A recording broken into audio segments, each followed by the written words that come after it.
चलिए, very good morning. It's somewhere around 4 AM, so it's better to say good morning.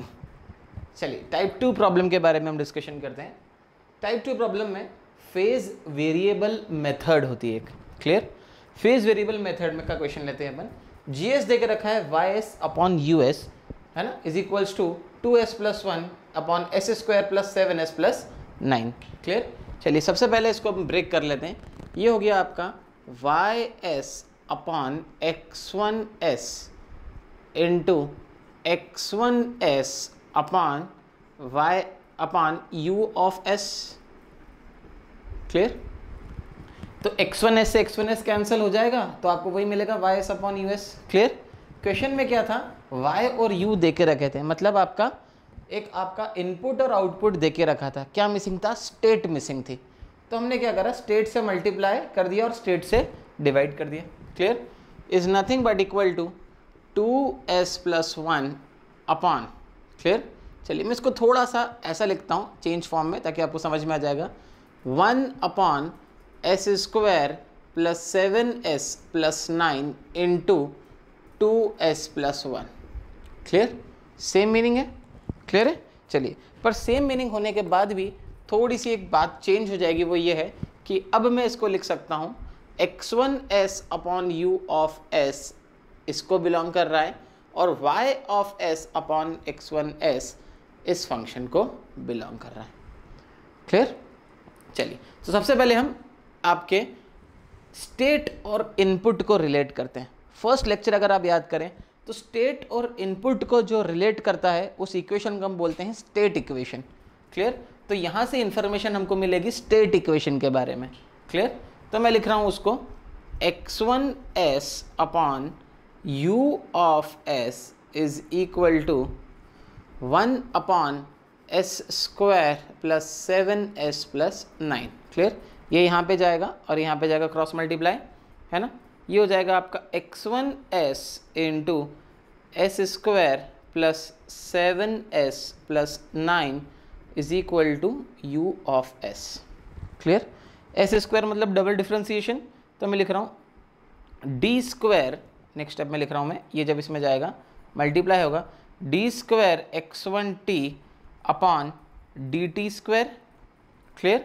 ये इधर जाएगा plus 7 into d by D T of x1t. S square है तो double differentiation, एक ऐसे तो एक बार differentiation, plus 9 times x1t is equal to u of t. Inverse Laplace ले लिया. ये लाप्लास था, लाप्लास से काय में आ गए, इनवर्स लाप्लास लेने के बाद फ्रीक्वेंसी डोमेन से काय में आ गए, हम टाइम डोमेन में आ गए. क्लियर? चलिए, अब तो ये सिंपल इक्वेशन हो गई, है ना. लास्ट इक्वेशन में, लास्ट क्वेश्चन की यहाँ पर y था.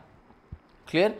तो y को हमने पहले नाम दिया था x1, पर यहाँ पर y को x1 देने की ज़रूरत ही नहीं है क्योंकि ऑलरेडी x1 नाम है यहाँ पे गिवन है. क्लियर?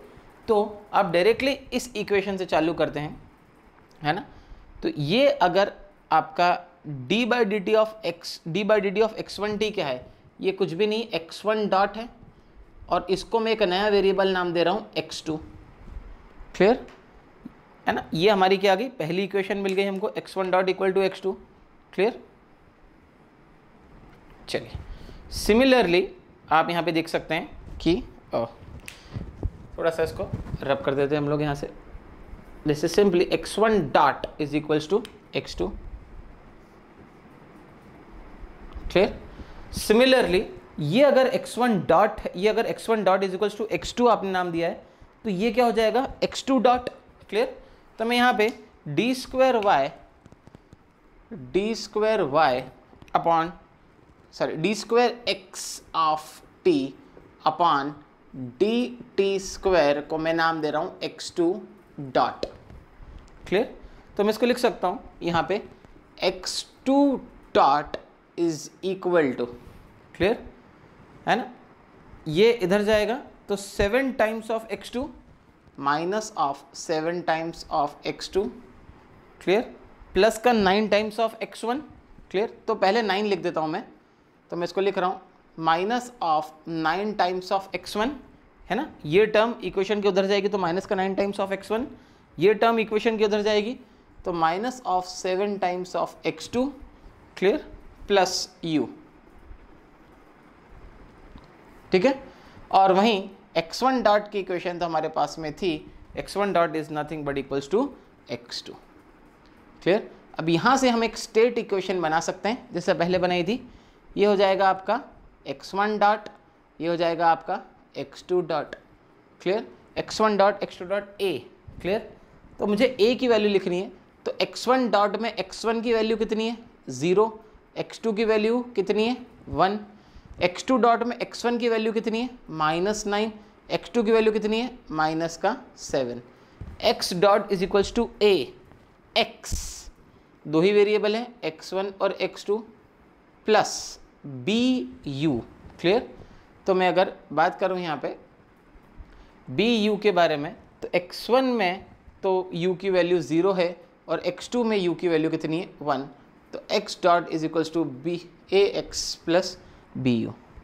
एक इक्वेशन आपको यहाँ से मिल गई, क्लियर। दूसरी इक्वेशन के लिए y is equals to C X plus D U के लिए आप इस इक्वेशन को यहाँ से रिजॉल्व कर सकते हैं। चलिए मैं यहाँ पे सेकंड इक्वेशन रिजॉल्व कर रहा हूँ, clear.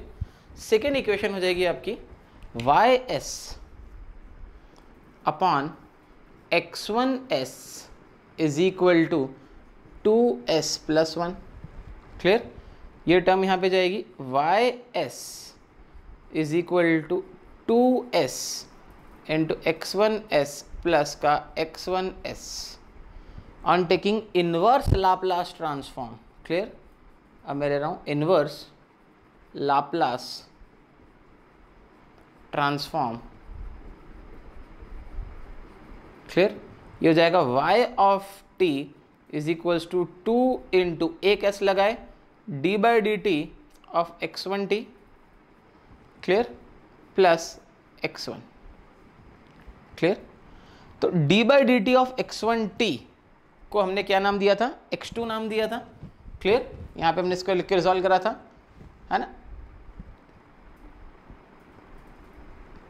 D x by D T को हमने नाम दिया था x2, clear. D x by D T को हमने नाम दिया था x2, तभी D square x by D t square हो गया था आपका x2 डॉट। तो मैं इसको रिप्लेस कर रहा हूँ x2 से, तो y of t is equal to 2 times of x2 plus x1, clear. तो इक्वेशन लिखनी है मुझे y is equal to c into X में, क्लियर। तो मैं यहाँ पे इक्वेशन लिखूंगा y is equals to c, है ना। c आपका मैट्रिक्स कितना होता है 1 क्रॉस n का, x1 की वैल्यू 1 है और x2 की वैल्यू 2 है, तो यहाँ पे आ जाएगा 2 इंटू एक्स, क्लियर। यहाँ पे आ जाएगा आपका x1, यहाँ पे आ जाएगा आपका x2। तो y is equals to c x plus d की वैल्यू 0 है क्योंकि म्यूचुअल कपलिंग कंट्रोल सिस्टम में क्या रखते हैं 99.99% टाइम 0 रहती है अनलेस प्रोवाइडेड। Thank you.